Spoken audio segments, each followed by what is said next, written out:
Pour l'exercice 63, on nous dit, dans le plan complexe, déterminer l'ensemble des points M dans la fixe Z vérifie les égalités suivantes.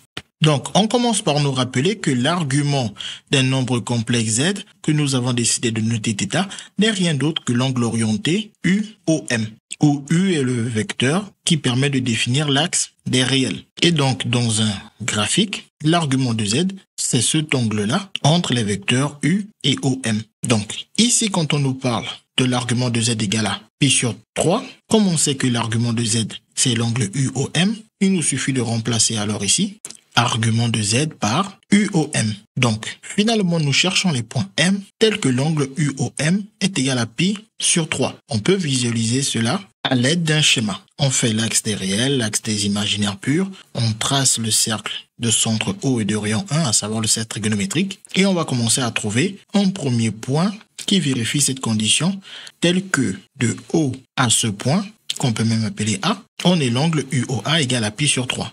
On va placer ce point A sur le cercle trigonométrique. Donc, la distance de O à A va être de 1. Donc, soit vous dites soit A le point du cercle trigonométrique tel que l'angle UOA est égal à pi sur 3, modulo de pi, ou soit A le point du cercle trigonométrique associé à pi sur 3. Donc, il y a beaucoup de phrases à faire.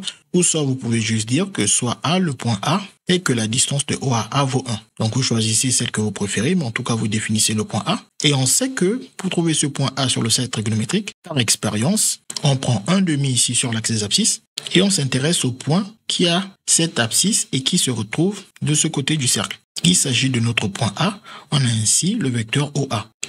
Et l'angle formé ici n'est rien d'autre que pi sur 3. Et bien évidemment, une fois qu'on observe le schéma, on comprend que pour trouver un autre point tel que U et O, ce point qu'on va appeler M, puisse avoir un angle de pi sur 3, il faut forcément que le point M se trouve de ce côté, soit entre O et A, pas du tout en haut, ou bien même après le point A, mais côté OA. Donc, en prolongeant cet ensemble des points M possibles, qui ont un angle de pi sur 3, on comprend que cet ensemble de points n'est rien d'autre qu'une demi-droite qui a pour origine O et qui passe par le point A avec le point O qui est exclu parce qu'on ne peut pas avoir OO car c'est le vecteur nul et ça ne donnerait pas un angle. Et de plus, 0 n'a pas d'argument. Si on prend M en haut, ça voudrait dire que Z serait la fixe du point O. Et donc Z vaudrait 0 et on parlerait de l'argument de 0 qui vaudrait pi sur 3. Or, 0 n'a pas d'argument. Donc, une fois qu'on a compris ça, que les points M sont forcément sur cette demi-droite, pour que l'angle UOM puisse faire pi sur 3, on n'a plus qu'à donner la réponse. On dit alors, l'ensemble des points M est la demi-droite d'origine O passant par le point A et privé du point O. Et pour la question B, nous allons essayer de refaire la même chose. On commence par utiliser nos rappels ici pour dire que l'argument de Z n'est rien d'autre que l'angle orienté UOM.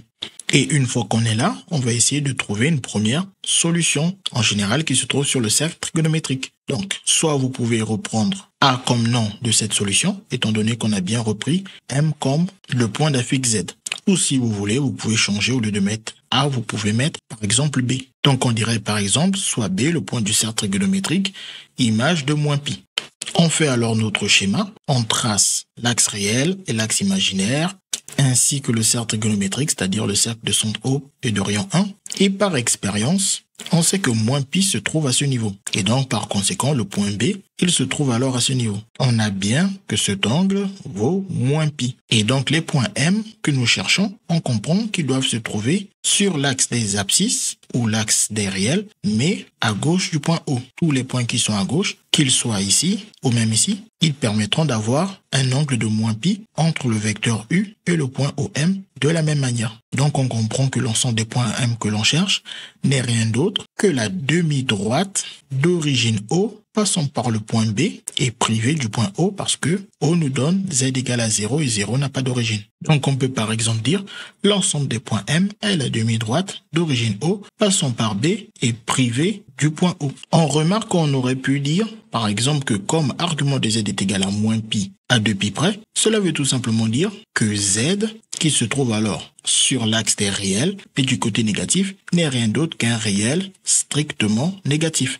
Et par conséquent, l'ensemble des points M n'est rien d'autre que les points qui ont un affixe égal à un nombre réel strictement négatif. CQFD, ce qu'il fallait découvrir.